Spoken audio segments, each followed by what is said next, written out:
nous allons aborder encore un autre mode en français, le subjonctif. J'attire votre attention qu'en français, le subjonctif est beaucoup plus fréquent qu'en anglais.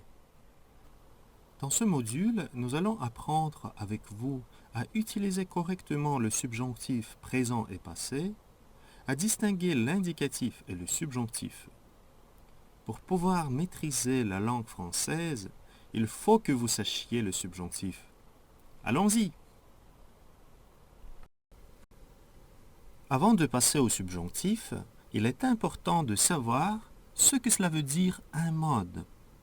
Alors, un mode est une notion grammaticale qui représente des rapports entre l'action exprimée par le verbe et la réalité conçue par le locuteur, donc la personne qui parle. En fait, nous pouvons simplifier un peu et dire que les modes nous aident à organiser les différents temps verbaux dans la grammaire. Rappelons-nous les modes les plus utilisés du français. L'indicatif est un mode qui sert à exprimer un fait réel, une vérité objective. Ce mode désigne une action, un état présenté comme réel au présent, au futur ou au passé. Les temps de l'indicatif comprennent présent, futur simple, futur immédiat, futur antérieur, imparfait, passé composé, passé simple, plus que parfait, passé immédiat et passé antérieur. L'impératif est un mode de commandement. Nous distinguons deux temps dans l'impératif. Impératif présent et impératif passé. Le conditionnel.